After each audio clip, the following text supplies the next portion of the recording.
Stampers, this is Lisa with Queen Bee Creations, an independent Stampin' Up! Demonstrator, and I'm here today to show you how to change the nibs, which is the little piece that comes out of our Stampin' Blends markers. I color with them all the time. I absolutely love them. I can't imagine what I did without them, but they have a tendency to have the ends go a little bit fuzzy, and then my coloring's not so good, but it's still got ink on the inside. And so my cohort over in Australia, Elisa Tilsner, she showed how to change the nibs on these and get more life out of our markers. So I'm excited to show you how this is done. If you're in Australia, don't forget to go follow Elisa Tilsner. If you are in the US, then you can use my affiliate link where I'm going to send you to show you where you can purchase these nibs on Amazon. So let me show you my desk. And here is, like I said, one of our markers, and the end is just destroyed. And I'm not getting very good coloring out of that anymore. I mean, I can still color out of it, but I'm not getting the precision that I was getting with them when they were new. So this nib I've already replaced, and you can see how I can get a much finer, much thinner kind of flick out of it, which sometimes we need. So in order to do this, I'm going to be using the Ohuhu. I'm guessing that's how this is said. I really like these. Alyssa tried 3 different nibs. I think these worked the best.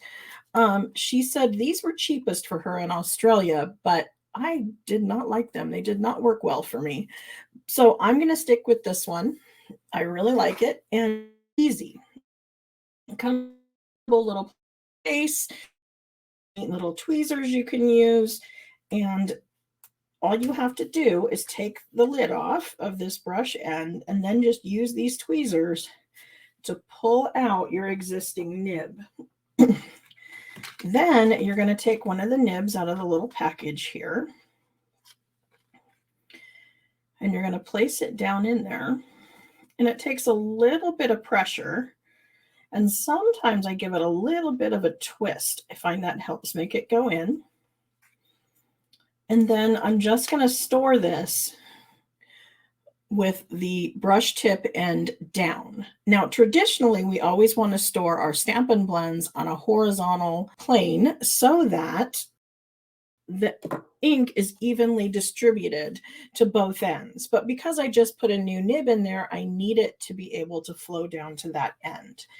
And I have several of them. It was just really easy. So I'm going to pull this out. I'm going to grab a new one. And we're just going to twist this in.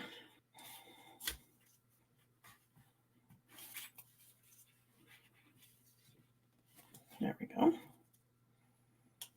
It takes a little bit of pressure, and that's good because if it didn't take pressure, then they might leak, right? And we don't want that.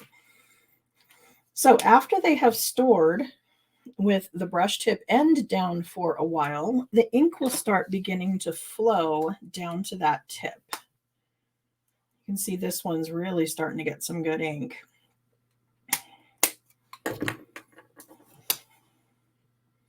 This one's taken a little longer. This might not have as much ink left in it. And there's my blue one. So they start out a little on the stiff side, but that's okay. They will soften up the wetter they get. And this is showing up. This is just Pool Party Light.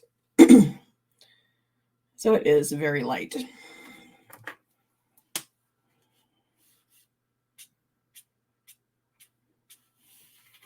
So see, this was before I replaced the nib, and this was after. So, and you can still get your broader strokes if you just come down a little further on the side, but that's how we replace them.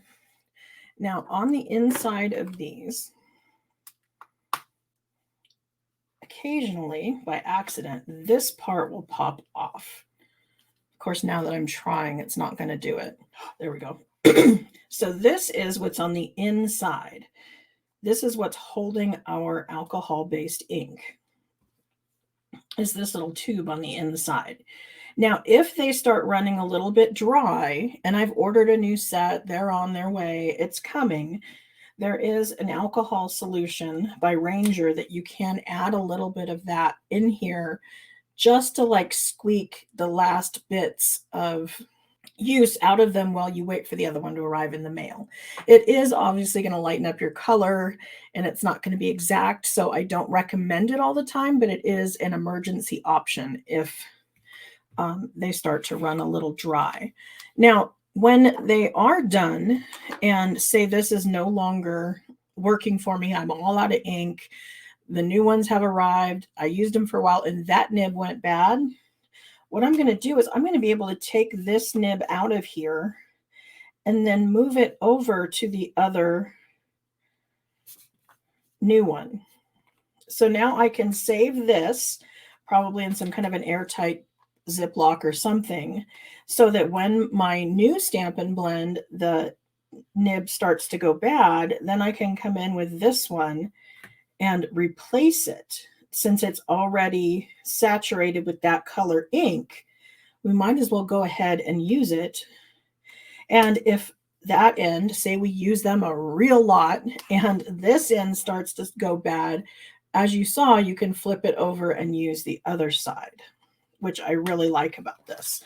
These ones here were single-sided. They only have a nib at one side, not at the other. So not as useful. So I really like these ones. So that's how you can take your Stampin' Blends and put a new nib in them and have them last a whole lot longer. So I hope you enjoyed the video and you use the link. Here, let me give you that.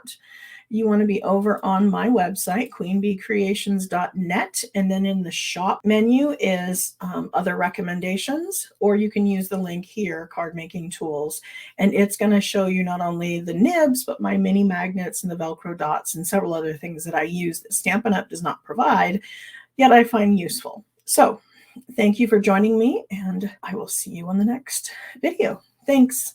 Bye.